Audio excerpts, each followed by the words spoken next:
코로나 때문에 어려움이 많습니다. 격리해가지고 예배 드리는 분들이 있고, 이쪽 지방이 좀 문제인 것 같아요. 이번에는 그렇죠. 신장로님, 또 강집사님, 마집사님 다 오늘 못 오셨고, 이쪽 자리는 또 어르신분들이 많이 앉으셔서 어르신들이 많이 못 오시고, 가운데 자리가 은혜 자리인가 보네요. 이번에는요. 네, 넉넉하게 잘 이겨갈 수 있었으면 좋겠습니다. 코로나 극복될 줄 믿습니다. 극복됩니다. 여러분, 중세시대 때는요, 흑사병이 있었어요. 코로나보다 훨씬 더 전염력도 강하고요, 치사율도 높았어요. 그런데요, 여러분, 시간 지나고 극복했잖아요. 이겼잖아요. 흑사병 이후에 또 다른 새로운 삶이 이어졌어요. 코로나 2년 넘게 우리를 힘들게 하고 어렵게 하고 있어요. 하지만 코로나 끝납니다. 여러분, 끝납니다. 그래서 우리는 뭘 준비해야 되냐 하면요, 코로나 그 이후에 포스트 코로나, 이걸 준비해야 됩니다. 아마 세상이 많이 변할 겁니다. 60대, 70대 변화에 발빠르지 못한 사람들은요, 그냥 우리의 삶을 고수하려고 할 것입니다. 세상은 이미 이만큼 변화되어 있는데요, 우리는 지금 여기에서 삶을 고수하려고 할 것입니다. 변화에 그래도 좀 발맞추어서 쫓아가는 30대, 40대 사람들은요, 그래도 적응하면서 이렇게 나아갈 것입니다. 새로운 변화를 주도해가는 10대, 20대는요, 훨씬 더 앞장서서 또 다른 무언가를 만들어가는 세대로 세워지게 될 것입니다. 우리가 만약에 변화에 발맞추어 가지 못하면요, 우리 자녀들의 세대하고 이제 말이 안 통하는 많은 갈등을 겪게 될 그런 상황 가운데 우리가 직면하게 될 것입니다. 여러분, 변화를 읽고 변화를 바라보고 우리를 새롭게 적응시키면서 거기에 발맞추어 대응하는 어떤 전략을 가지고 우리의 삶을 세워가야 합니다. 더더군다나 세상에서 밥 먹고 살아가야 한다면, 우리가 말이죠, 세상 속에서 무언가 교통하면서 우리의 삶을 세워가야 되는 그런 존재라면 세상을 못 읽고 우리의 삶을 세워가는 것은 어렵습니다. 어쩌면 우리는 세상과 동떨어진 그런 삶 가운데서 세워지게 될 수도 있습니다. 여러분, 제일 안 변하는 공동체가 교회죠. 교회는요, 참 안 변해요. 세상은 이만큼 가는데요, 우리는 이제서 이만큼 따라가요. 여러분, 70년대, 80년대만 해도요, 교회가 이만큼 앞장서서 갔어요. 여러분, 70년대, 80년대 교회가 이만큼 앞장서서 갈 수 있었던 것은요, 우리 안에서 생긴 게 아니었어요. 미국의 선교사들이요, 이미 앞장서 있었던 것을 우리한테로 가지고 왔었기 때문에 우리가 이만큼 앞장서서 갈 수 있었어요. 교육도 교회가 훨씬 더 잘했어요. 어떤 사회적인 책임과 사회적인 어떤 역할도 교회가 훨씬 더 잘했어요. 그런데 문제는요, 교회는 아직도 70년대, 80년대예요. 선교사들이 다 떠났어요. 그리고 이제 교회가 가지고 있는 이 역량을요, 이 사회 속에서 어떤 역량을 발휘하면서 살아가는데 안 변해요. 안 변해요. 우리 아직까지 빔 프로젝트 썼었잖아요. 이 바꾼 지 얼마 되지도 않았어요. 그런데요, 사회는요, 이미 몇십 년 전에 이렇게 다 바뀌어 있었어요. 교회 와서 보니까 이거 아직도 옛날이야. 문화도 그렇고 쓰는 것도 그렇고 아직도 변화해. 안 변해요, 교회가요. 여러분, 교회도 바뀌어 가야 돼요. 교회가 안 바뀌면 여러분, 포스트 코로나 이 다음 세대에 우리는 아무런 역할을 감당할 수 없어요. 여러분, 포스트 코로나가 지나고 난 다음에 이루어질 세대를 뉴 노멀 시대라고 이렇게 지칭하고 있어요. 사회학자들이, 또 기독교 윤리학자들이 이 사회를 전망하면서 뉴노멀의 시대가 도래할 것이다. 사실 이 뉴노멀이라는 단어는요, 2008년도 경제위기 그 이후에 생긴 단어예요. 2008년도의 경제위기가 우리 한국에는요, 용케 잘 비껴갔어요. 그런데 저 서방 세계와 일본, 이때는 이런 나라들은요, 2008년 이 경제위기 이후에 심각한 어떤 사회적인 변화를 경험하게 된 거예요. 이 사회적인 변화를 경험하면서 새롭게 그들 가운데 세워진 세상을 뉴노멀의 시대다, 이렇게 봤어요. 근데 이 뉴노멀의 시대가요, 포스트 코로나 이 시대 속에 우리에게 더 피부에 와닿게 이제 느껴지기 시작하는 거예요. 이 뉴노멀의 시대 어떤 시대가 될 것인가? 사람들이 이렇게 평가해요. 갈등과 대립이 심화되는 세계가 될 것이다. 이제 그 결론을 이렇게 한번 생각해 보는 거예요. 갈등과 대립. 근데 이 갈등과 대립은요, 우리 한국 사회가 앓고 있는 고질병이에요. 이 갈등하고 대립해요. 이 입소스 킹스 칼리지라는 그 런던 정책연구소라는 곳이 있어요. 28개국을 대상으로 12개 항목을 가지고 조사를 했는데요. 18,000명, 28,000명 대상으로 분열의 정도를 조사했어요. 28개국 중에서요. 어느 나라가 제일 분열되어 있을까요? 압도적으로 한국이 1위예요. 압도적으로 1위예요. 12개 항목 중에서요. 7개 항목에서 1위를 차지했어요. 빈부 갈등 1위, 이념 갈등 1위, 정당의 갈등 1위, 세대 간의 갈등 1위, 남녀 간의 갈등 1위. 종교 갈등, 여러분 종교 갈등 어느 나라가 제일 심할 것 같습니까? 우리나라가 종교 갈등이 제일 심한 나라예요. 여러분 의외의 결과이죠. 종교 갈등 1위, 학력 갈등 1위. 여러분 12개 항목 중에서 7개 항목에서 우리나라가 압도적인 1위예요. 아니 2등과의 차이가, 격차가 너무 많이 벌어진 압도적인 1위예요. 우리나라는요, 이 갈등과 대립이라는 고질병을 앓고 있는 나라예요. 이게 정상이 아니에요. 지금 정치적인 갈등 정상이 아니라니까요. 그러니까요, 양보할 줄 몰라요. 화합해갖고 뭐 하나를 만들어 갈 줄 몰라요. 대립하는 게 잘하는 건 줄 알아요. 자기의 주장과 자기의 생각을 끝까지 고집하면서 붙잡고 있는 게 잘하는 건 줄 알아요. 정상이 아니라니까요. 27개 나라 중에서 압도적인 일이에요. 압도적인 일이에요. 2위와의 점수 차이가 너무나도 많이 나요. 그런데 포스트 코로나 시대 때요, 더 사회는 이것이 심화되는 사회가 될 것이라고 그렇게 전망하고 있어요. 포스트 코로나 불평등이 더 심화될 것이다, 이렇게 전망해요. 도마 피게티라는 프랑스 사회학자가 있어요. 파리 경제대학의 불평등 연구소에서 발행된 논문이 하나 있어요. 어떤 논문인가 하면 World Inequality Report라는 세계 불평등의 보고서, 2020년도 아니 2022년도 대상으로 해갖고 불평등의 정도를 조사했어요. 여러분 여기에서도요, 한국이 가장 불평등한 나라로 조사가 됐어요. 좀 불평등하다 우리가 그냥 이 느낌으로만 느끼고 있었어요. 그런데요, 조사를 했더니 수치로 딱 나와 버렸어요. 이 세계적으로 공식화돼 버린 이런 어떤 결과가 돼 버렸어요. 상위 1%가 55%의 부동산을 소유하고 있어요. 이렇게 불평등한 나라가 어디 있어요? 상위 1%가요. 우리나라 전체의 부동산의 반을 소유하고 있어요. 1%가요. 이걸요 10%로 좀 늘리면요, 상위 7%가 96%의 부동산을 소유하고 있어요. 여러분 놀라운 수치이잖아요. 여러분 아무도 안 놀라시네. 여러분 10%가 96%의 부동산을 소유하고 있어요. 여러분 선진국이 되면 선진국이 될수록요, 부자에게 엄청난 세금이 부여되죠. 부자에게 세금을 많이 매겨요. 프로 운동 선수들이 엄청난 돈을 벌어요. 그런데요, 엄청난 돈을 버는 것만큼 세금도 엄청나요. 여러분 추신수 선수나 유현진 선수나 이들이 내는 세금의 액수를 보면요, 깜짝 놀라요. 우리가 몇십 년 동안 벌 돈을요, 한 해의 세금으로 다 내고 있어요. 물론 많이 벌기도 하지만 또 엄청난 세금을 내요. 부자에게는요, 세금을 많이 물려요. 그래가지고 이 불평등을 해소시키는 거예요. 그런데요, 우리나라만큼 부자가 세금을 안 내는 나라가 세상에 존재하질 않아요.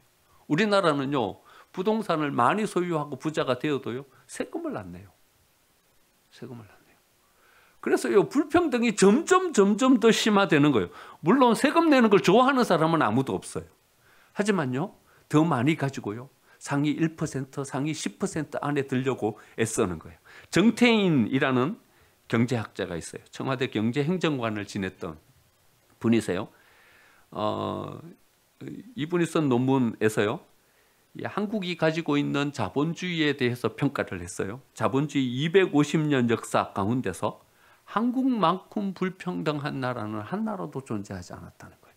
여러분, 자본주의라는 것은 불평등을 조장할 수밖에 없는 그런 사회 구조예요. 그렇죠? 근데 자본주의 역사가 길 것 같아요? 길지 않아요. 여러분, 250년밖에 되지 않았어요. 세계 역사 가운데. 근데 250년 이 자본주의 역사 가운데 한국만큼 불평등한 나라는 존재하지 않았어요. 그래서 상당히 불평등한 그런 사회 속에서 이 한국이 존재하고 있다는 거예요. 그런데 포스트 코로나 뉴노멀 시대에 새로운 기준, 뉴노멀이라는 게 새로운 어떤 기준이 되는 세대를 우리가 맞이하게 된다는 거죠. 그런데 이 세대 속에서는요, 더 큰 불평등 앞에 우리가 직면하게 될 거라는 것이죠. 세 번째로 뉴노멀 시대는요, 언택트와 디지털로 개인화와 고립화가 더 심화되는 세계가 될 것이다. 3D 가상 공간에서 이루어지는 메타버스, 여러분 메타버스라는 말 들어보셨죠? 또 가상화폐, 코인, 이런 것들이요, 이제는 새로운 어떤 경제 질서, 새로운 사회가 이렇게 형성될 거라는 거예요. 눈에 보이는 세계 말고요. 젊은 세대들은요, 이미 가상 공간 안에서 자기의 영역을 구축하고 있어요. 거기서 부동산이 거래되고 있어요. 땅을 사고 팔아요. 거기 안에서요. 거기 안에서요, 또 다른 새로운 경제가 이렇게 형성되어 가고 있어요.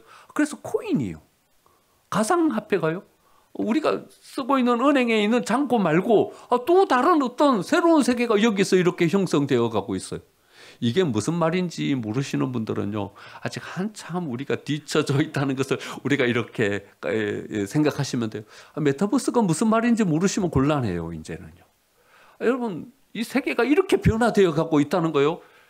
코로나, 아이고 몸 아프고 힘들고 막 이런 것만 생각하면서 지냈는데요, 이제는요, 이 코로나가 딱 끝나고 나면 우리는 전혀 다른 사회 속에서 우리는 삶을 살아가게 될 거라는 거죠. 마지막으로 환경과 기후 위기, 더 심각한 문제가 될 거라는 거예요.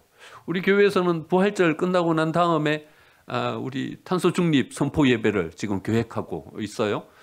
여러분, 기후 위기, 그냥 먼 미래일 줄 알았어요. 이 기후가 가져다 주는 인류를 위협하는, 그래서 거기서 생명을 잃고 거기에서 우리가 삶이 어려워지는 이런 세대가요, 우리 코앞에 다가와 있어요. 코로나 때문에 신경도 못 썼어요. 그런데요, 이 기후 위기라는 것이 이제는 피부에 와닿게 느껴지는, 여기에서 우리가 뭔가 대책을 가지고 서지 않으면 우리뿐만 아니라 우리 다음 세대들은요, 더 심각한 기후 위기 속에서 생명을 위협받고 삶을 위협받는 그런 시대가 될 거라는 거죠.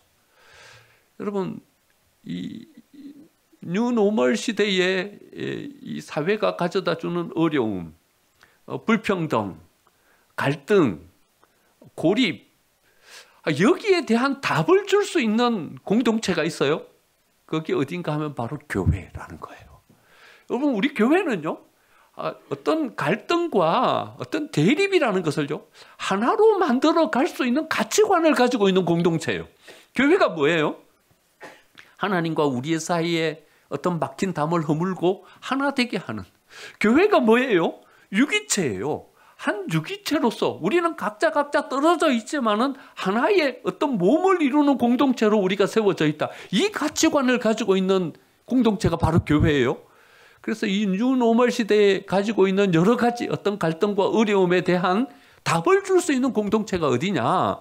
바로 교회라는 거예요.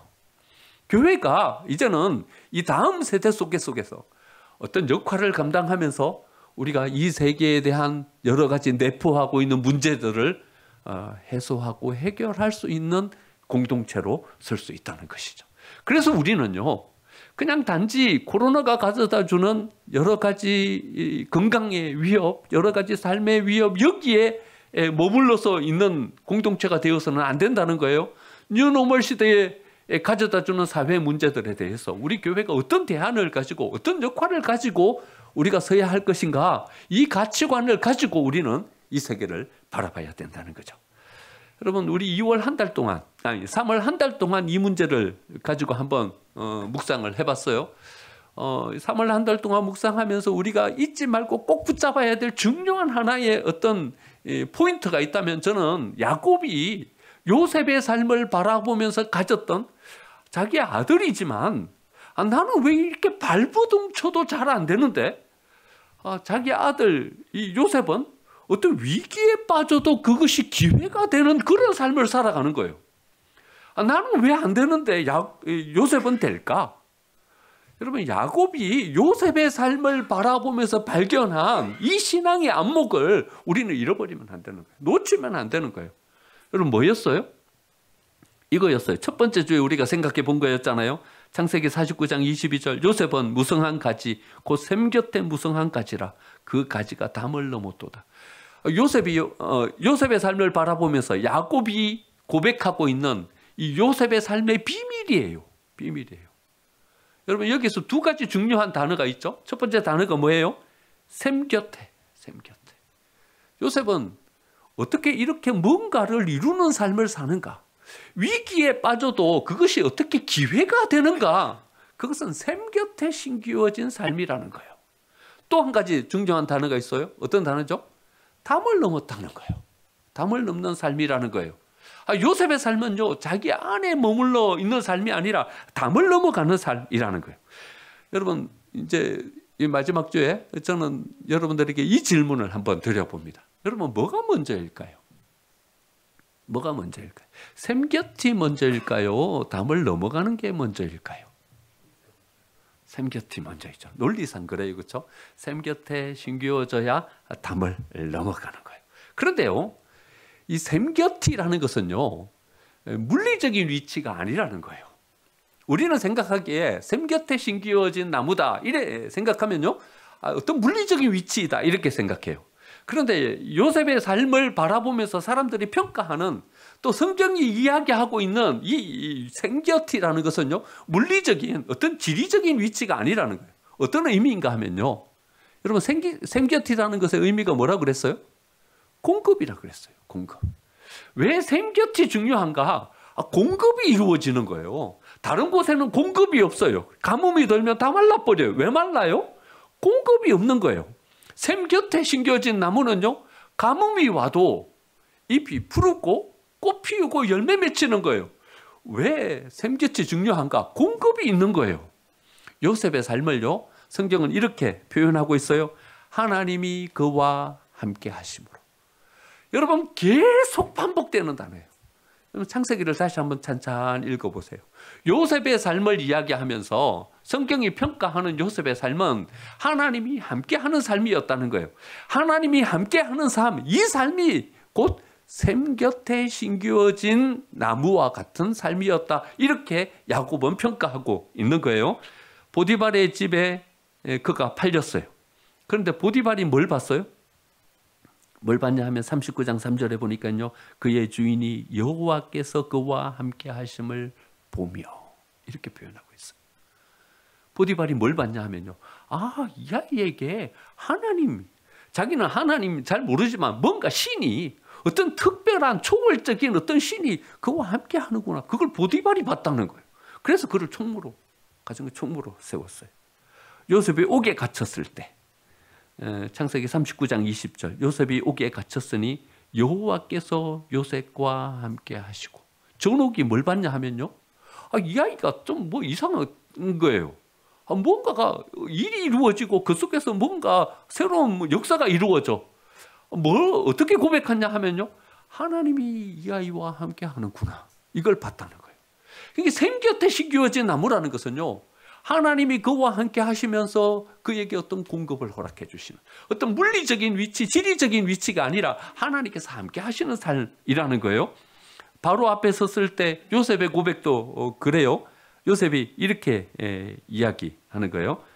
41장 16절에 보니까 내가 아니라 하나님께서 바로에게 평안한 대답을 하시리이다. 자기와 함께하는 하나님께서 말씀해 주실 것입니다. 이렇게 이야기해요.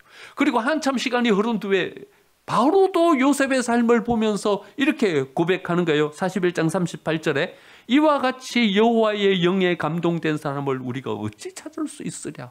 바로는 뭘 봤냐 하면요, 하나님께서 요셉과 함께 하고 있는 것을 본 거예요. 그러니까 야곱이 요셉의 삶을 바라보면서 샘 곁에 심기어진 나무이다 이래 바라본 것이나, 보디발이나 전옥이나 바로가 요셉의 삶을 바라본 것이나 다르지 않는 거예요.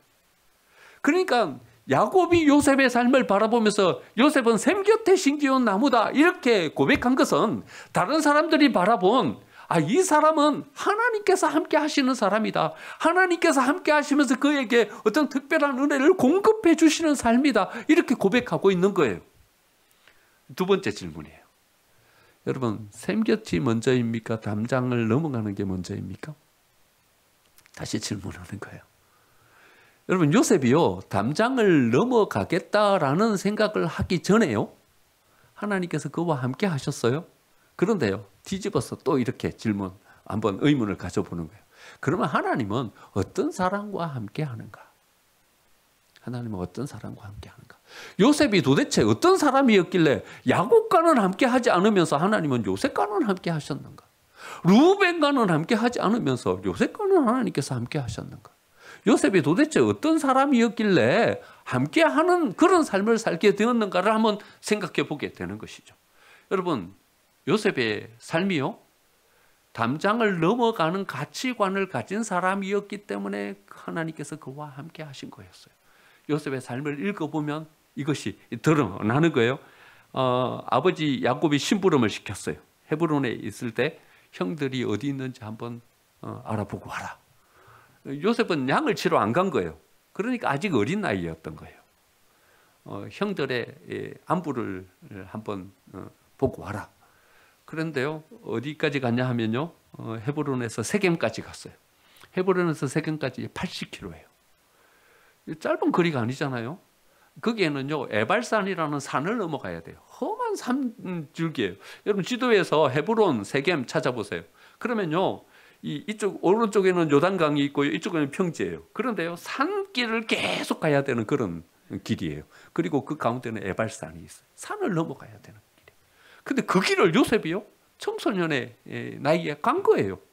그 산을 넘어서 80km를 간 거예요. 세겜까지 갔는데요, 세겜이 없어요. 형들이 어디를 갔냐 하면 도단으로 간 거예요. 옆에 있는 다른 목자들이 이야기한 거예요. 야, 니네 형들 도단 갔다. 그러면 어째요? 이제 돌아오면 되는 거예요. 돌아와서 야곱한테 형들이 도단으로 가서 거기 있습니다. 80km 갔다가 혼자 갔으니까 얼마나 지치고 힘들어요. 돌아와서 아버지한테 그래 이야기하면 되는 거예요. 근데 요셉은 어째요? 도단을 또 가는 거예요. 세겜에서 도단까지 20km예요. 그런데요, 거리심사를 또 넘어가야 돼요. 쉬운 길이 아닌 거예요. 도단까지 가는 길이. 그런데 요셉은요, 가는 거예요. 그 길을 다시 또. 그러니까 요셉의 삶은요, 자기 안에 머물러 있는 삶이 아닌 거예요. 담장 밖을 향해서 넘어가는 삶인 거예요. 그런 가치관을 가지고 있는 사람이었던 거예요. 하나님께서 그를 샘 곁에 심기운 나무가 되게 하셨던 것은 이미 그의 가치관이 담장 밖을 넘어가는 사람이었기 때문에 그와 함께 하시면서 그에게 하나님의 공급의 은혜를 허락해 주신 거예요. 보디발 집에 노예로 팔렸어요. 노예예요. 그러니까요, 적당히 하면 돼요. 노예가 헌신하면서 자기의 생명을 바쳤다고 여러분 거기에 누가 높게 평가해 줄 사람이 있겠습니까? 자기의 몸 잘 살리면서 자기를 지켜야 되는 것이 노예인 거예요. 그런데요, 성경은 이렇게 표현하고 있어요. 39장 4절에 요셉이 그의 주인에게 은혜를 입어 섬기매. 그런데 이 표현은요, 다시 잘 번역해 보면 이렇게 표현할 수 있어요. 은혜를 입은 사람처럼 섬기매. 요셉이 얼마만큼 헌신했냐 하면요, 자기에게 특별한 은혜를 베풀어 준 것처럼 그 주인을 섬겼다, 이렇게 표현하고 있어요. 자기 몸을 사리지 않은 거예요. 요셉의 가치관은 어디를 넘어가 있었냐 하면요, 보디발에게 넘어가 있었던 거예요. 자기의 어떤 안녕과 자기의 어떤 건강과 자기의 삶에 이것을 보호하려고 살아가는 삶이 아니라 보디발의 그 집을 위해서 헌신하면서 나아가는 삶. 그러니까 요셉의 가치관 자체가 이미 그쪽으로 넘어가 있었던 그런 삶이었던 것이죠. 간수장 이 옥에 갇혔어요. 그런데요, 간수장이 이 요셉의 손에 이 옥중의 모든 재반 사물을 다 처리하고 맡기고 간수장은 그에게 간섭하지 않았어요. 왜 그랬을까요? 왜 그랬을까요? 여러분, 옥에 갇혀갖고 할 일이 뭐가 있어요? 그냥 가만히 거기서 옥에 갇혀 있는 것, 그거 외에는 뭔 할 일이 있겠어요? 그런데 간수장이요, 요셉에게 모든 것을 다 맡기고 다 처리하게 했어요. 요셉이 거기서 뭘 어떻게 했다는 거예요? 상상력을 한번 발휘해보죠. 요셉이 거기서 뭘 한 거예요. 그렇죠? 다른 사람들은 다 갇혀 있었어요. 야, 여기서 내 인생이 어째 될까? 죽거나 살거나 둘 중 하나 있겠지. 요행스럽게 여기에서 나가면 겨우 목숨을 구할 수는 있겠지만 왕의 저수들이 갇히는 감옥이니까 왕이 마음만 잘못 다 죽는 거예요. 거기서 똥마통 하는 자 죽었잖아요. 절망의 자리예요. 절망의 자리. 아무도 거기에서 뭘 하려고 하는, 뭔가 도전하려고 하는 그런 장소가 아닌 거예요. 근데 요셉은요, 일어나서 쓸고 닦고, 일어나서 사람들을 섬기고 돌보고, 그 절망의 자리에서요. 그러니까 간수의 눈에 띈 거예요, 요셉이요. 야, 너 일로 와봐라. 이거 한 번. 너 일로 와봐라. 이것도 한 번. 잘 적극적으로 뭔가를 해내는 사람인 거예요. 그러니까 요셉은요, 자기 안에 머물러서 자기의 삶이 어째 될까? 내가 여기서 죽을까 살까?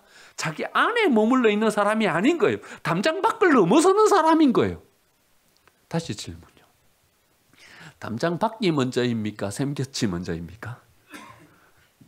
예, 우리는 여기서 이렇게 한번 생각해 보는 거예요. 이 논리의 순서상은 샘곁이 먼저예요. 그래야 담장 밖을 향해서 넘어갈 수 있는 거예요. 그런데 이 샘곁이라는 것이 하나님이 주시는 은혜의 공급이라면 하나님은 누구에게 이 은혜의 공급을 주시는가? 담장 밖을 향해 있는 가치관을 가진 사람에게 하나님은 은혜의 공급을 허락해 주시는 거예요. 우리는 이렇게 이야기해요. 하나님 회복시켜 주시면 하겠다. 회복시켜 주시면 하겠다. 그런데요, 그 회복은 더딜 거예요. 제가 설교라서요, 더디다고 이야기하지만 회복이 안 될 수도 있어요. 네, 안 될 수도 있어요. 하나님은요, 회복시켜 주시면 하겠다. 이런 사람은 잘 안 회복시켜 주세요. 회복시켜 주면 그 사람이 하게 될 줄 어떻게 장담하겠어요? 하나님 주시면 하겠다. 하나님이 주시는 그 속도가 더딜 수 있어요. 설교라서 더디다고 이야기하는 거예요. 안 주실 수도 있어요. 아니, 안 주실 확률이 더 높아요. 하나님은 어떤 사람 회복시켜 주시냐 하면요, 담장 밖을 향해 넘어 있는 가치관을 가진 사람에게 회복의 은혜를 주셔요. 공급이 있어요. 하나님은 어떤 사람에게 물질적인 축복도 주시냐 하면요, 하는 사람에게 주시는 거예요. 그 밖을 향한 가치관을 가지고 있는 사람을 하나님은 귀하게 보시고요, 그 사람을 통해서 일하시는 거예요. 여러분, 제가 여러 번 강조해서 말씀드리지만 성경은 순서를 되게 중요하게 생각한다고 말씀드리잖아요. 그렇죠? 순서 되게 중요해요. 여러분, 우리가 먼저 그 가치관을 가지고 그릇을 예비하면 그 빈 그릇 안에 하나님은 은혜의 뭔가를 담아주시는 거예요. 은혜 주시면 내가 거기에 그릇도 마련하고, 은혜 주시면 내가 거기에 길도 내겠다. 아니요. 그릇을 먼저 예비하고 그 길을 향해서 나아가면 하나님은 그 길을 끝까지 갈 수 있도록 우리에게 공급을 주시고요. 그 그릇을 예비하고 하나님 앞에 서면 하나님은 그 빈 그릇 그대로 남겨두지 아니하시고 그 그릇에다가 뭔가를 담아주시는 분이신 거예요. 우리를 넘어서야 하는 거예요. 넘어서야 하는 거예요. 오늘 주신 말씀이 그 말씀이에요. 선한 사마리아인의 비유, 여러분 우리가 잘 아는 비유예요. 여러분 교회 밖에 있는 사람도 이걸 다 알고 있어요.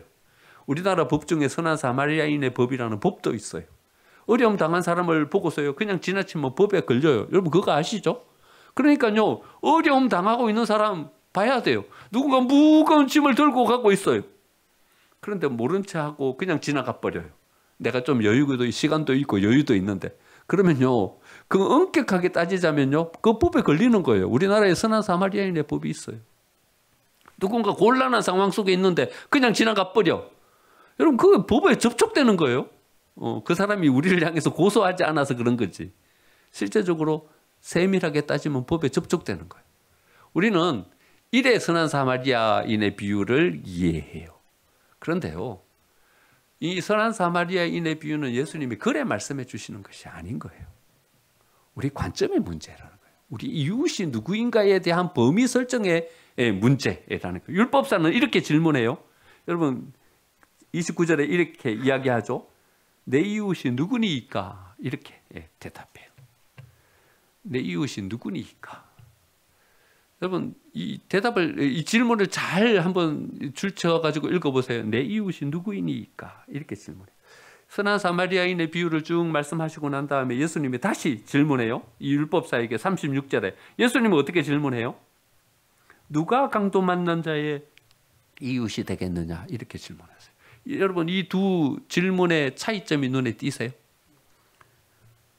내 이웃이 누구니까? 누가 중심이에요? 내가 중심이에요. 내 이웃이 누구니까? 내 이웃이 누구니까? 예수님은 어떻게 질문해요?